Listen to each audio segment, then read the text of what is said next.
Hair fall हो रहा है मुझे बड़ा गंदे वाला। 6 type of female in the bedroom. लोग एक तरह की महिला को नहीं समझ पाते हैं। यहाँ मैं आज 6 तरह की महिलाओं के बारे में और उनके सेक्सुअल बिहेवियर के बारे में आपको बताने वाली हूँ। तो ये वीडियो बहुत ही इंफॉर्मेटिव रहेगा, लास्ट तक बने रहिए अगर कुछ जानना है तो, इच्छा है कुछ जानने की औरतों के बारे में। तो शुरू करते हैं। काम। काम मतलब सेक्स, वही सेक्स है जिसके बारे में आपको रिया मल्होत्रा के मुंह से सुनना बेहद पसंद है। सेक्स देखो जिंदगी में उतना ही इंपॉर्टेंट है, उतना ही जरूरी है जितना कि भोजन।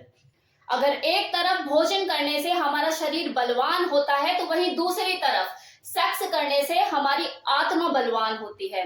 आप लोगों ने खुद भी इस चीज को महसूस किया होगा कि जब आप सेक्स करते हैं तो उसके बाद आपका शरीर जो है वो निढाल पड़ जाता है, लेकिन आपकी जो आत्मा है वो प्रसन्न होती है, क्योंकि सेक्स करने के बाद आपकी आत्मा को ऊर्जा मिलती है, उसको पावर मिलती है, शक्ति मिलती है। इस सेक्स का मानव जिंदगी में महत्व को समझते हुए आज से 2500 साल पहले महर्षि वत्सायन ने ग्रंथ लिखा था जो कि कामसूत्र के नाम से प्रचलित है, वर्ल्ड वाइड फेमस है। लेकिन बहुत से लोग इस बात को नहीं जानते होंगे कि इस कामसूत्र के रचयिता महर्षि वत्सायन खुद ब्रह्मचारी थे। वो एक सन्यासी का जीवन व्यतीत करते थे, लेकिन सन्यासी होने के बावजूद भी उनको इस कामुक विषय के बारे में गहरा अध्ययन था। तो देखो इस चीज से ये बात तो साफ हो जाती है, जो आप लोग मुझसे अक्सर सवाल करते रहते हैं कि मैम आपको इतनी नॉलेज कैसे है, आपको सेक्स के बारे में इतना ज्ञान कैसे है, क्या आपने करके देखा है? आप जो बताते हो क्या वो आप करके देखते हो? तो डियर, अगर आपको किसी विषय में गहरा अध्ययन है तो कामसूत्र आप भी लिख सकते हो। आपको स्पेशली उन चीजों को करने की जरूरत नहीं पड़ेगी, लेकिन आपके अंदर वो स्किल होना चाहिए, एनालाइज पावर होनी चाहिए, किसी भी चीज को डीपली समझने की वो पावर होनी चाहिए। अगर आप में ये स्किल है तो आई एम टेलिंग यू, आप भी एक दूसरा कामसूत्र रच सकते हैं। महर्षि वत्सायन का ये मानना था कि जो सेक्स है ये जिंदगी का एक महत्वपूर्ण हिस्सा है और इसके ऊपर खुलकर चर्चा होनी चाहिए। कामसूत्र में चरित्र और गुणों के आधार पर स्त्रियों के बारे में विस्तार पूर्वक वर्णन किया गया है। उसमें ये बताया जाता है कि जो स्त्री है उसके 5 प्रकार होते हैं। जी हाँ, आप ठीक सुन रहे हैं, जो स्त्री है वो 5 तरह की होती हैं, शंखनी, चित्रणी, हस्तनी, पद्मनी और पंचनी। लेकिन इन 5 के बारे में मैं आपको इस वीडियो में कुछ नहीं बताने वाली, क्योंकि कुछ लोगों ने मतलब विदेशी रिसर्चर्स ने रिसर्च करके गहन अध्ययन करके एक और किस्म की फीमेल का पता लगा लिया है। तो टोटल मिला के ये कहा जाता है कि 6 तरह की फीमेल्स होती हैं, alpha, beta, gamma, delta, omega और सिग्मा। तो आज मैं आपको 6 तरह की जो महिलाएं हैं इनके बारे में बताने वाली हूँ, इनका सेक्सुअल बिहेवियर भी बताने वाली हूँ। Now first category is delta female. Delta female जो होती है बहुत ही आम महिला होती है और ज्यादा संख्या में ये पाई जाती है।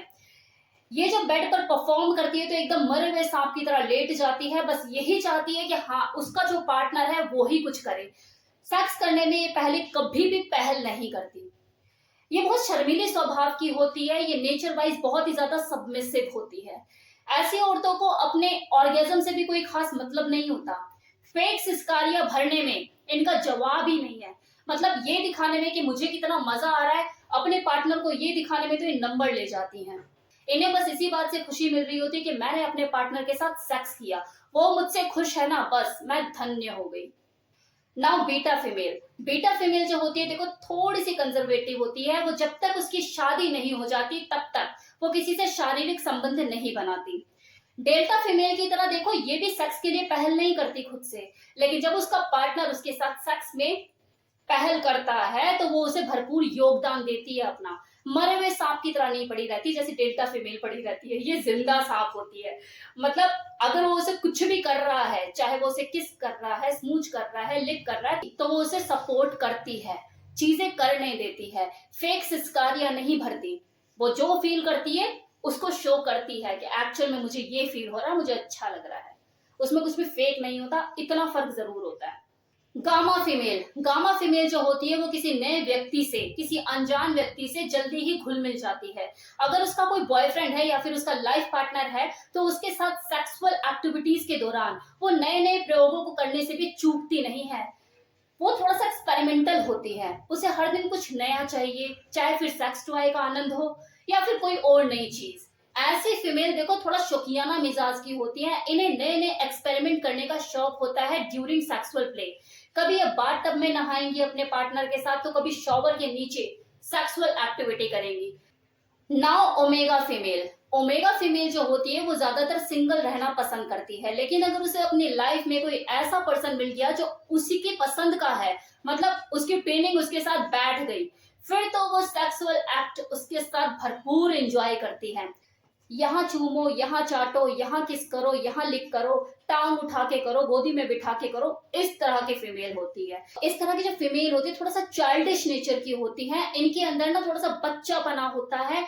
अगर मैं ये कहूँ ये इमोशनल होती है तो गलत नहीं होगा, इसलिए कोई भी आदमी इनके साथ अगर ब्लो जॉब करना चाहता है या एनल सेक्स करना चाहता है तो बड़ा इजीली उनके साथ कर सकता है। बस उन्हें ये बोलने की देर होती है, मेरी सोना, मेरा बाबू मेरे लिए इतना नहीं कर सकती, बस she is ready. Sigma female जो होती है वो जल्दी से किसी से घुलती मिलती नहीं है, और अगर मान लो उसकी अगर अरेंज मैरिज हुई है फिर तो वो इतना शर्माती है कि अपने कपड़े तक उतारने में उसे शर्म आती है अपने हस्बैंड के सामने कि कैसे उतारो। लेकिन अगर उसकी एक बार शर्म खुल गई उसके बाद तो वो बिस्तर पर अल्फा फीमेल की तरह ही व्यवहार करती है, मतलब अगले को प्रसन्न कर देती है, पूरा तृप्त कर देती है अगले को। नाउ लास्ट कैटेगरी, बोलो बोलो कि मैं इसी का इंतजार था। Alpha female. अल्फा फीमेल देखो बहुत अलग चीज होती है। अलग मतलब ये जो 5 कैटेगरी मैंने आपको बताई ना फीमेल की, उनसे बहुत ही अलग। इन 5 फीमेल में से जो अल्फा फीमेल को सबसे अलग करती है चीज वो ये, उसका डोमिनेंट स्वभाव और उसका एटीट्यूड। इनमें खास चीज पाई जाती है कि वो किसी भी आदमी के साथ सिर्फ इसीलिए रिलेशन नहीं बनाती कि सामने जो है वो आदमी जैसा दिखता है कि चलो बना लो रिलेशन। हो सकता है उसकी जिंदगी में उसके बॉयफ्रेंड की लिस्ट जो है वो काफी लंबी हो, लेकिन वो कितने टिकाऊ थे इसकी कोई गारंटी नहीं। मतलब ये है कि वो किसके साथ बेड शेयर करेगी ये उसकी सिलेक्शन होती है, उसकी चॉइस होती है। फिर इससे कोई फर्क नहीं पड़ता अगली ने 20 को डेट किया या 25 को डेट किया, 2 दिन में तो उसको अगले की कहानी समझ में आ जाती है कि कितना चलेगा मेरे साथ, टिकेगा कितना। कारण इसके पीछे क्योंकि वो अपने पार्टनर के ऊपर चढ़ना भी चाहती है और सेम टाइम पर उसको अपने ऊपर चढ़वाना भी चाहती है, लेकिन क्योंकि उसका डोमिनेंट एटीट्यूड होता है तो उस नेचर की वजह से जो उसका जो पार्टनर होता है वो खुद को हल्का फील करने लग जाता है। अल्टीमेटली या तो ब्रेकअप हो जाता है, निकल लेता है अपने रास्ते। इसका क्लियर कट एग्जांपल मैं आपको देना चाहूंगी कि रागनी एमएमएस मूवी तो सबने ही देखी होगी, सनी लियोनी वाली, बेबी डॉल में सोने दी। तो उसमें साइड हीरोइन कोई होती है जो कि अपने बॉयफ्रेंड को खंबे से बांध देती है उसके हाथों को हथकड़ी लगा के, और उसके बाद उसे सेड्यूस करती है, उसके सामने सेक्सी डांस करती है, उसको अराउज करती है, और अगले का वही डिस्चार्ज हो जाता है, उसका मूड ही खराब हो जाता है। क्योंकि देखो माइंड से जो स्ट्रांग होगा वो फिजिकली खुद को कंट्रोल कर पाएगा, लेकिन अगर वो माइंड से स्ट्रांग नहीं तो वो फिजिकली कंट्रोल नहीं कर पाएगा। तो ये चीज होती है। जो अल्फा फीमेल होती है वो माइंड से बहुत ज्यादा स्ट्रांग होती है। अल्फा फीमेल को देखो डेट करना बहुत ही उम्दा माना जाता है क्योंकि वो झुकना भी जानती है और सामने वाले को झुकाना भी जानती है, लेकिन वो झुकेगी उसी के सामने जो कि उसकी टक्कर का हो, उसी को ही वो सरेंडर करेगी अपने आप को। अगर मैं अल्फा फीमेल के सेक्सुअल बिहेवियर की बात करूं तो इस तरह के फीमेल में इतने गट्स होते हैं कि वो किसी भी आदमी को बेड पर पटक कर उसे नंगा होने के लिए मजबूर कर सकती है, लेकिन वो नंगा देखो उसे ही करेगी जो उसके खुद के कपड़े फाड़ने की हिम्मत रखता होगा। ये जो बोल्डनेस होती है, जो उसका एटीट्यूड होता है, यही मर्दों को बहुत ज्यादा पसंद आता है। इसी के लिए जो पुरुष होते हैं वो पागल होते हैं कि हाँ हमें अल्फा फीमेल को डेट करना है। तो ये था मेरी तरफ से complete information regarding sexual behaviour of 6 type of female. आप लोगों को कौन सी पसंद है कमेंट सेक्शन में बताइएगा जरूर, इंतजार रहेगा आपके कमेंट का। नेक्स्ट वीडियो में मिलते हैं किसी नई इंफॉर्मेशन के साथ, तब तक के लिए take care, bye, thank you.